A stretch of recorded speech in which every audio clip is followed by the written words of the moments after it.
Despite swearing eternal love and becoming husband and wife, my marriage to him turned into a living nightmare for me.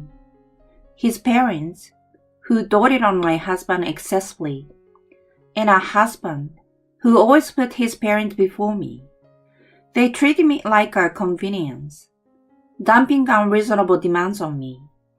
There was no way I was going to let these people ruin my life. I teach them all a lesson. I planned a little surprise. My name is Chloe, and I'm 29 years old.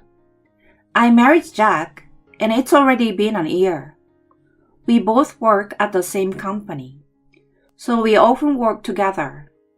For the record, I only have a high school diploma, while he has a college degree. But since I have been with the company longer, I'm technically his senior. Our company values performance over educational background. So despite only having a high school diploma, I earn a decent salary thanks to my good sales record. On the other hand, Jack is also competent at his job and well respected, making him a boyfriend I was proud of. I was drawn to him more and more and happily accepted his proposal, becoming his wife. That's when his parents started meddling in our relationship.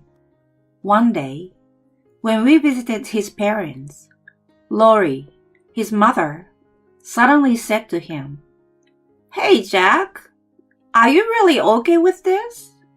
"With what?" "Marrying Chloe. You've always been good at everything, from academics to sport. And yet, you chose someone ordinary like her." His father, Roger, agreed, nodding. "Yeah, she seems pretty average. Nothing special about her." "Oh, that? It's fine. I love her." "Well, if you're okay with it," Lori said, glancing at me. Sorry for being so ordinary. I've worked hard too, you know. I fumed internally, but never voiced my frustrations. To maintain a peaceful marriage, I wanted to avoid conflict with them as much as possible. On another day, they started complaining in front of me again. "Hey, Jack, are you really okay with your current job?" "Yes, the place employs people with just a high school diploma like Chloe, right?" "But the pay is good, and I have friends there." "You're not the type to settle for a job like that, though, are you?" "Exactly. You're smart. There must be better opportunities out there," they advised him, glancing at me now and then. I chose not to react, though I was seething inside. What kind of way is that to talk? I'm doing my job well, and my education doesn't make a difference in my work. Sometimes I even earn more than him. It's clear I don't have a good impression of my in-laws, who judge people by education and appearances. However, they haven't physically harassed me, and the direct harm has been minimal. I had informed Jack about my education beforehand, and he had said, "I love you, all of you." I take pride in my work performance, which is valued more than educational background at our company. I never doubted that he was on my side, no matter what his parents said. Then one day, Jack suddenly announced something unbelievable. "I've been thinking, and I've decided to look for a new job." "What? Why all of a sudden?" "I talked it over with my parents. Our company hires high school grads like you. I have a college degree, so there must be higher level jobs out there for me." "Are you serious? You're looking down on both me and our company." "But it's true. I don't need to do a job that a high school grad can do. Plus, my mom has a connection who can introduce me to a job." "Cut it out. We are lucky to have such a good work environment. And now you want to change that? Shut up. I've realized it. I'm not meant to end up like this. This was a result of his parents influencing him. He had absorbed everything they said, convinced he was too good for his current situation. The next day, without discussing it with me, he submitted his resignation and easily left the company where we had met. It's been barely a year since we got married. He quickly found a new job at a factory through his mother's connection, where his salary was cut in half. The only upside was that it was closer to home, making the commute easier. About a week into his new job, he started complaining about the factory. That guy, he's just a middle school grad, but still acts all high and mighty over me. He vented loudly, scattering his clothes around. I intervened. Why are you so angry? Don't yell like that. The neighbors can hear you. Shut up. Why should I, a college grad, have to take orders from a bottom-rank middle school boss? That's what happens when you start working at a new place. He's your boss after all. I don't care. He has no right to boss me around without any proper education himself. That asshole. Who is the real asshole here? You just started, and you expect to work without any guidance? You chose to switch jobs, so show some patience. I know. Can he really keep going in his current job? How long before he throws in the towel? But any attempt I make to address it only seems to worsen his mood. It's been a struggle to get him to go to work every day without a fuss. My bad feeling turned out to be right on the mark. One day, he caused a major problem at work. You destroyed a machine at the factory? I was shocked, and he slammed his hand on the table in response. It's not my fault. The damn boss who pissed me off is to blame. Even so, you can't just go around breaking machinery at the factory. What were you thinking? I had no choice. He was bossing me around. Me, a college grad. It started when a middle school grad supervisor at work reprimanded my husband for not working properly. In response, my husband insulted the supervisor's education. Clearly, my husband was at fault, and everyone present seems to side with the supervisor. Angered by this, he went on a rampage. After causing chaos, he damaged a part of a conveyor belt, stopping the line work. This led to him being fired, and on top of that, being sued for a large sum in damages. Since it was a factory owned by a friend of his parents, my husband and them ended up having to pay for the damages. As a result, not only my husband's savings, but also his parents' retirement savings were wiped out in an instant. So yeah, my parents are struggling financially now. That's why they will be moving into our apartment starting next week. I let out a bewildered cry at his words. Moving in? I didn't agree to this. You're my wife, just as you were told. But... This is final. Got it? With that, he stormed out of the room. A few days later, his parents really moved into our home. I thought it was a joke, but I guess it wasn't. Living together was out of the question. I couldn't overlook this and confronted them directly. Lori, Roger, I can't have you living here with us. Quiet. It's partly your fault our son didn't do well at the factory. Exactly. You neglected to care for his mental well-being. Wait a minute. How is this my fault? Be quiet. Our lives are a mess because of you.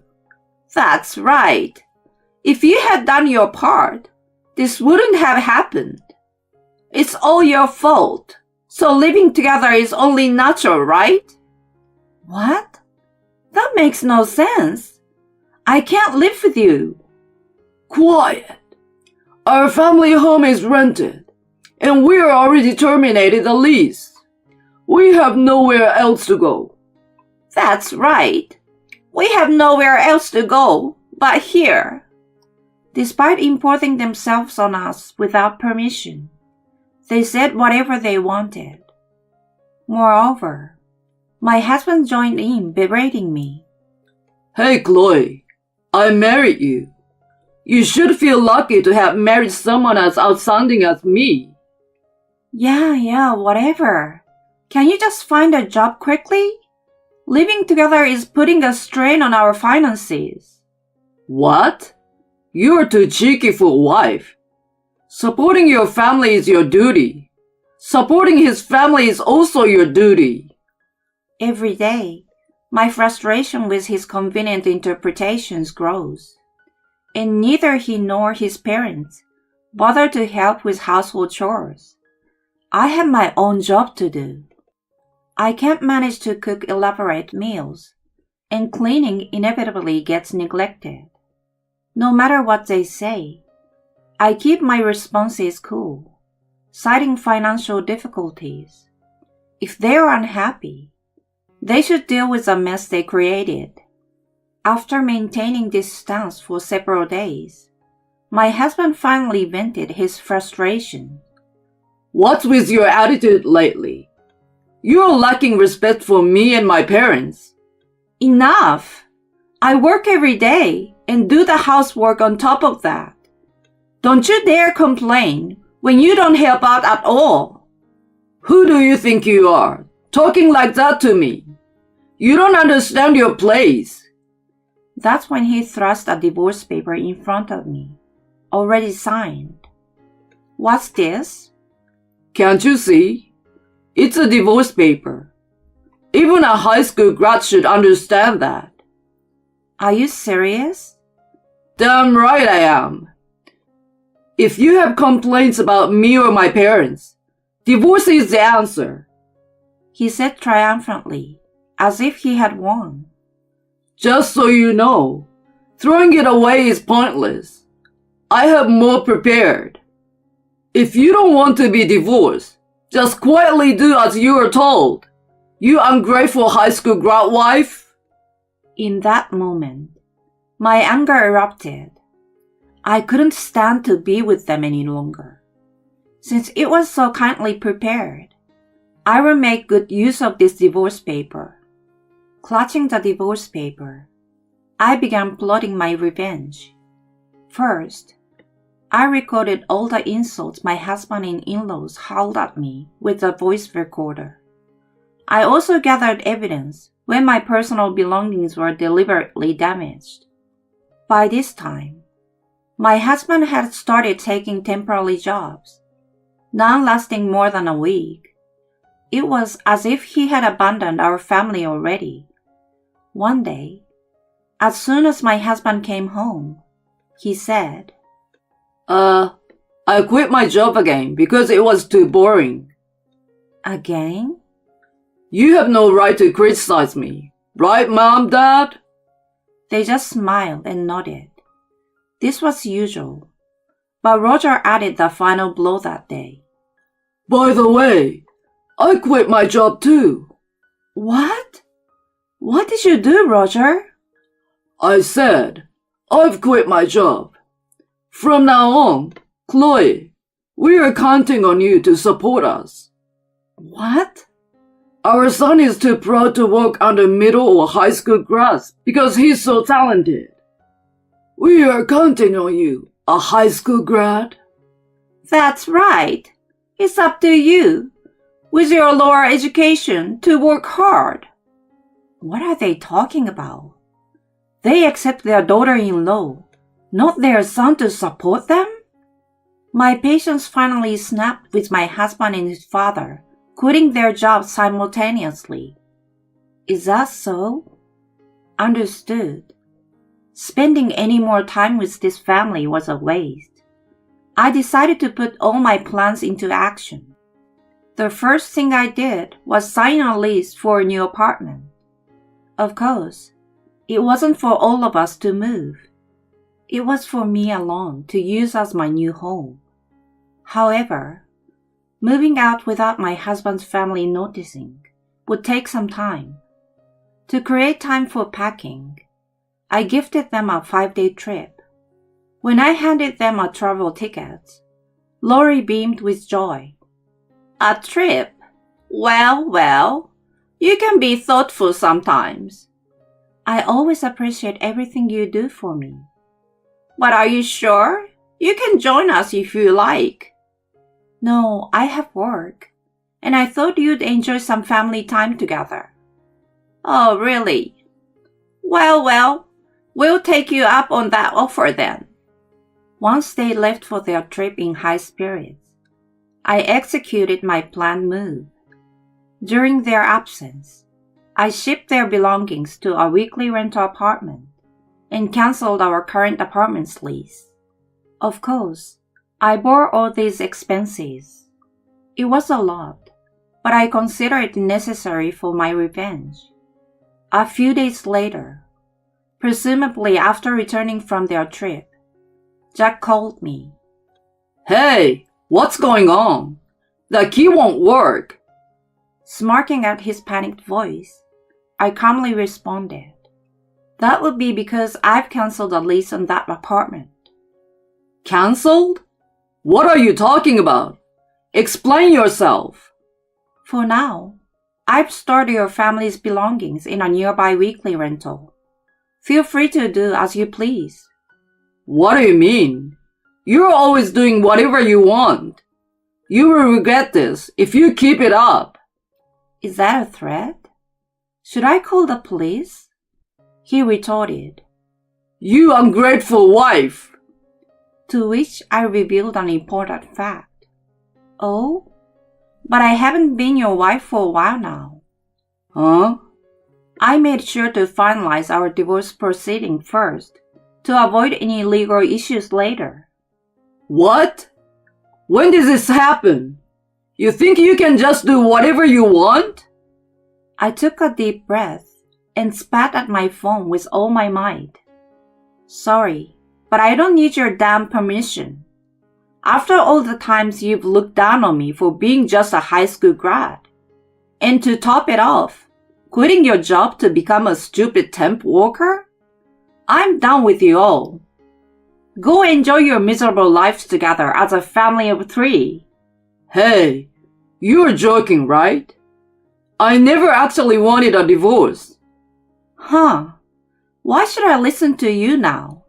We are strangers, and whatever happened to you guys is none of my business. Please, wait.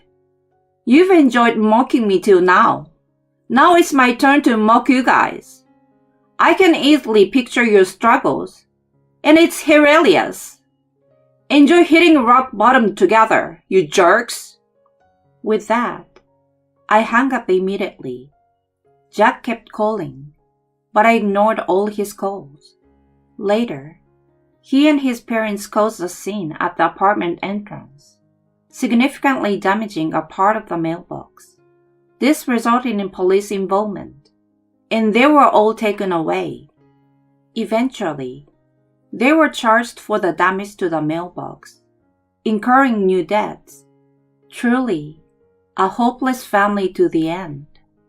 The lease for the weekly rental, where I sent their belongings, is about to expire. They don't know where my new home is, so they can't turn to me for help. Jack and Roger quit their jobs at the same time, and with Lori being a stay-at-home wife, it's hard to imagine how they will survive, especially since Lori and Roger have also canceled the lease on their rental home. It's as if I can see them sinking deeper into a bottomless swamp. I can't help but admire how well my plan worked. I don't know and don't care how they will live from now on, but it's certain their future isn't bright. They brought this upon themselves. As for me, I'm living freely and comfortably in my new place, enjoying my time without anyone's interference. It's highly unlikely I will live with someone again anytime soon. From now on, I plan to enjoy my own time to the fullest.